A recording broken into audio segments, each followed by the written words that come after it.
All right, Danny piled all the sweet potatoes up here. We have each bucket's rounded over, so we know we have close to five-gallon buckets, 4 plus. I harvested the big muscadines, scuppernons, whatever, and the little ones. And last night I harvested a gallon of these. So this is this morning's harvest. And the butter beans. I picked enough that when I get them shelled out, it'll be enough for one meal. That is a nice harvest.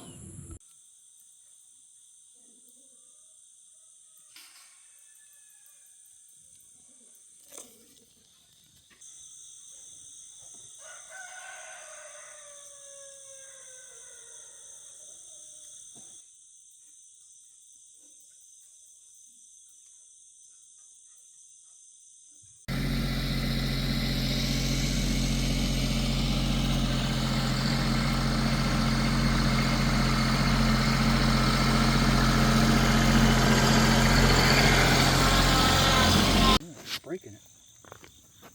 Breaking potatoes.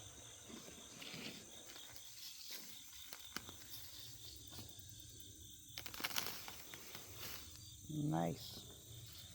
Must have been under an oak root. No, I did stick it right there. All right, we got a rat hole right here. You know I need to back up and get it from a distance, don't you? No, you're okay. There's a rat hole right there.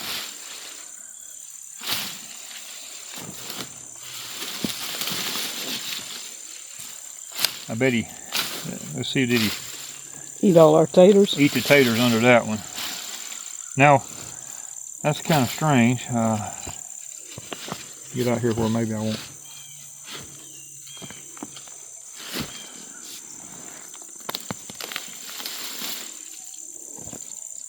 Yeah, I hadn't eaten none of those. You hadn't eaten none of those. He's right beside it. Unless he eat on the other plant. Unless I hadn't got to it yet.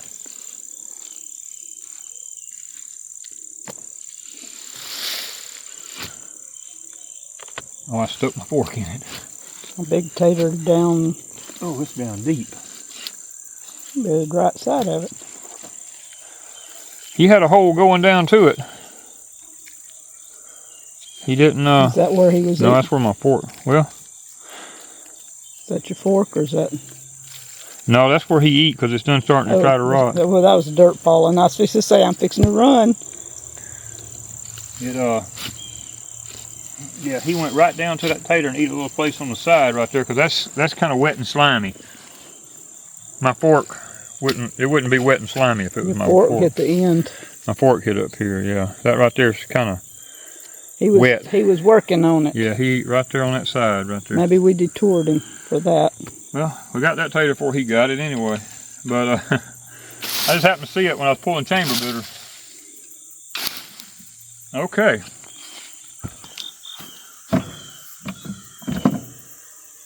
Whew, okay. Today is the 13th, another day in the morning. I can only do so much and then I have to stop. But we got these dug all the way. One whole row on the outside now is dug except for 25 of the white potatoes, and we got to a plant, and this is as big as they are. Those are the last ones we planted. Yeah, these are the very last ones we planted. These still have another 3 or 4 weeks to go, so not going to worry about them. But you know, digging the whole outside row, we did not find one rat-ate potato. They're in the second row over, going that way. They're in the second row going yonder way. Now we haven't dug the second row, so we don't really know. That one you just got though. We just dug one in the second row because I seen a hole in the ground there, and he had nibbled on the side of it right there a little bit, down deep in the ground. But pretty much all the outside row was pretty consistent as far as size. They were, I mean, they're all fairly, really consistent potatoes. Just what I call a really good bacon potato. You know, it's not really huge. Now there is a couple of big old ones in here, like this here.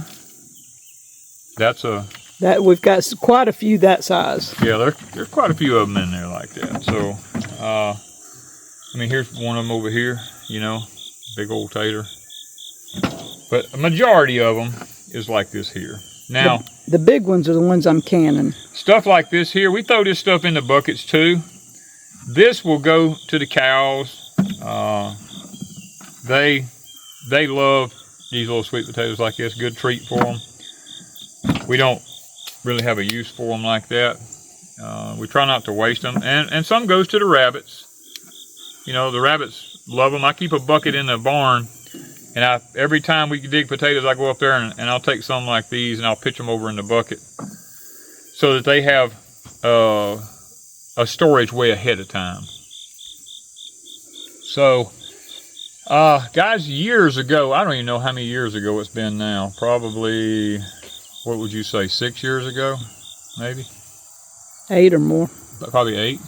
I wrote a manual on growing sweet potatoes, and we have sold thousands of them.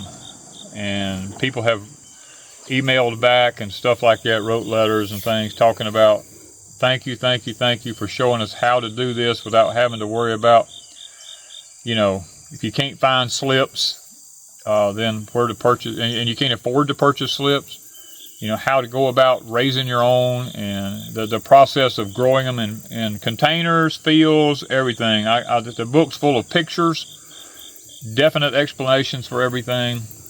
It's on our Etsy store at deepsouthhomestead.etsy.com.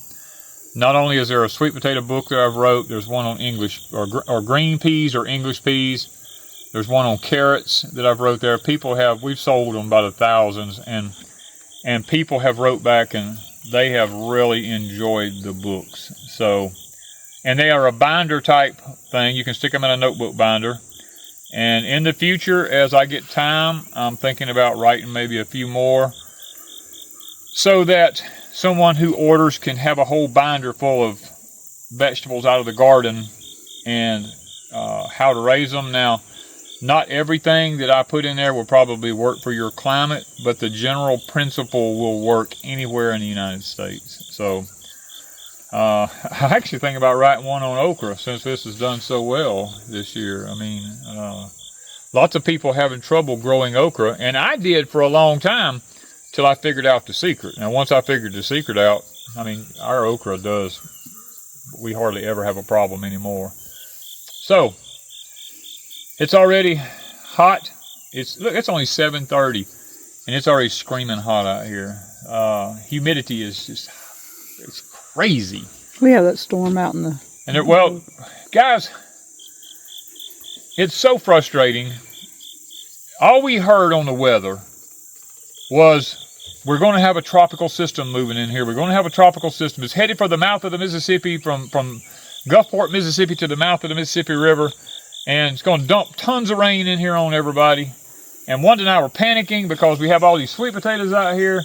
So we've been out here busting our butts, you know, trying to get these sweet potatoes out of the ground.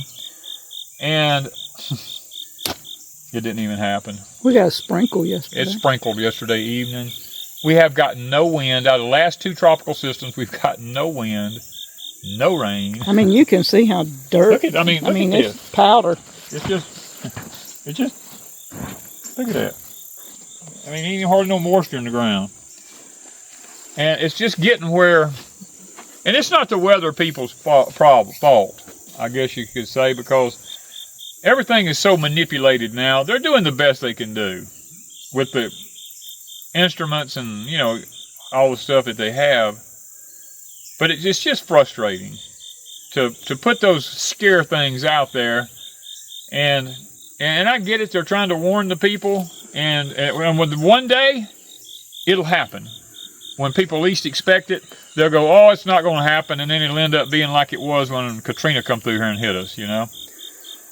It'll happen again. But right now, if I lived on the East Coast, or the eastern part of the United States, I'd be paying attention. Just be honest with you. So, we've got to get out of here. Got a lot more to do today. And the heat is already on us. So, guys, thank you for watching. If you haven't subscribed, please subscribe. And comment. when you subscribe and comment and hit the like button, it puts us in an algorithm so we can reach more people and show them about, what's going on with the soil, the potatoes, the okra, everything that's going on in the gardens, the butter beans and all. We're able to help a lot more people be more sustainable. And I would whole lots rather me go through the hardship of figuring something out than someone who's got very limited space and they're trying to do the best they can and they keep having problems and can't figure it out. I'd rather be the one. So, thank you guys from Pecan Grove.